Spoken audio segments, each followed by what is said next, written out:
That's pretty insane. So this hero, I guess we always made a mistake in the past by looking at this, because these numbers are honestly ridiculously low. But this number, that's a lot. Because of Stellar, yeah, exactly. All the investments. So 49% attack, 4 random enemies. That's pretty solid. Then deals 1000 attack damage for every 1 attribute reduction effect the target has. So attribute reduction is going to be not dots and stuff like that, but interesting. Afterward deals damage equal to 70% of the total damage. Wait, of the to the 70% of the total damage to enemies with that debuff, and grants engulf to self and allies with bright blessing for 2 rounds. There's a 100% chance to replicate 2 random attribute reduction effects from self onto enemies that have undying shadow. The remaining duration and 100% of the debuff effect will be reserved. Okay, so giving guiding glow to self and allies, that's actually really good. Attack 16%, holy damage 20, damage reduction 16, crit damage 20. That's a lot of stats right there. That's really good. So the undying one is a skill effect, can trigger on effects for blah, blah, blah. When an enemy has undying is killed, the next enemy with the highest attack will get it. Yep, we know that. And then yeah, if an ally is killed with bright blessing, the next ally with the next highest is pretty big. I mean, those damage numbers are pretty significant, I will say that much. Let's go through the branch, though, because that makes a huge difference on how these work. Deals extra damage equal to 30%, capping at 1500% of her attack of the target's lost HP. Wow. So that's, again, it's only one target, but if you're in like a boss scenario, that's an extra 30%. So she essentially has Defire all the time. Seems pretty good. And then additionally restores HP by 18% of the target's max HP when granting Guiding Glow. So that's a heal for the entire team of 18% of max HP. Interesting. Okay. Next one. Let's take a look.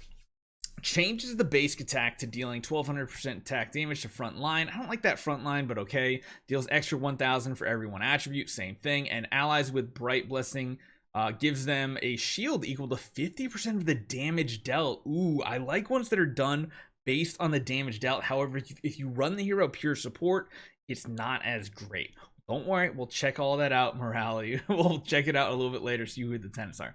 Then there's a 100% chance to replicate the buffs, blah, blah, blah. Yep, all that's the same as the active skill. We get additional holy damage. It reduces front lines enemies armor by 18 and block by 18. So yeah, it's kind of a counter for like any type of block team like Hyperspace Hunter Ilamok. And then finally, there's a 50% chance to remove 1 random attribute reduction effect from self and the target. Okay, so an additional debuff. That's cool. Whew. Passive skill at the beginning of each battle or when self is in as a substitute, trial a champion, inflicts Undying Shadow and Bright Blessing to 1 enemy with the highest attack and 1 ally. So it just happens at the beginning of the battle. It's always the highest attack. If either one of them dies, the enemy or you or your ally, it goes to the next highest attack ally and or enemy until the battle ends. Or the ally gains Fluorescent Shield, gaining additional healing, all that fun stuff. Fluorescent Shield restores self HP equal to 25% of max HP and gains a shield equal to 25% of max HP, increasing self holy damage by 20% for 6 rounds. That's pretty significant. I know, Nino. I'm going to check. I want to check all these things first, all in due time. The shield additionally increases self damage reduction by 30% for 2 rounds and effective being healed by 50.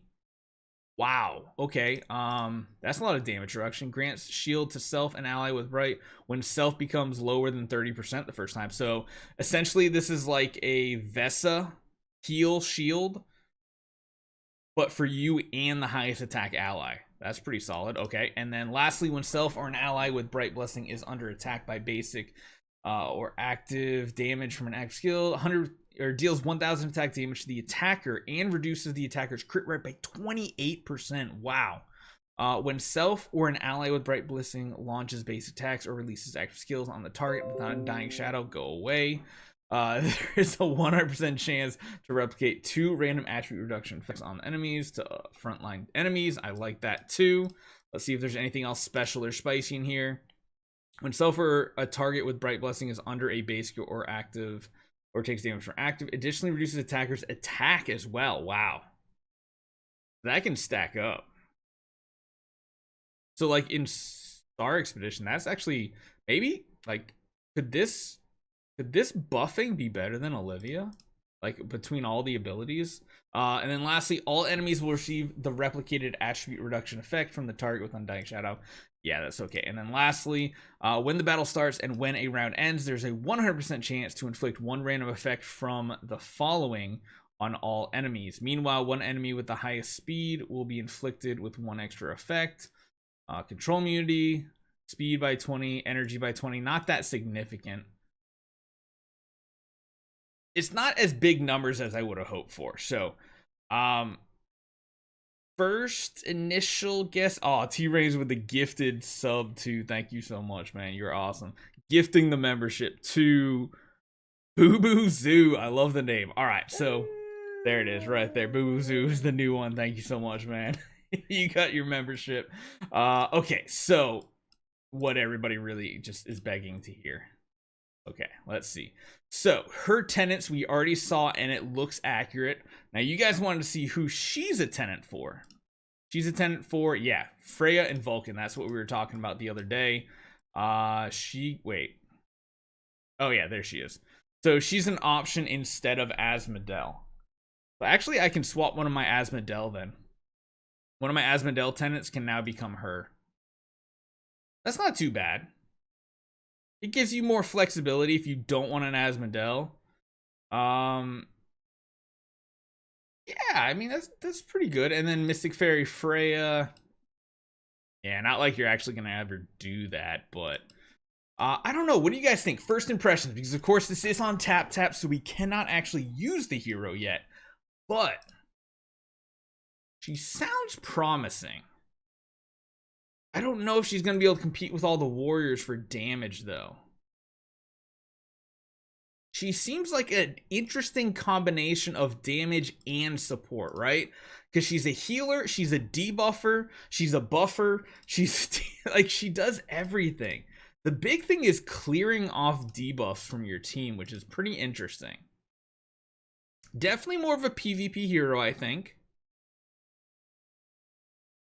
The subs are very good. I think she's going to be more of a support hero, but honestly, I think she actually has potential to be like really, really good.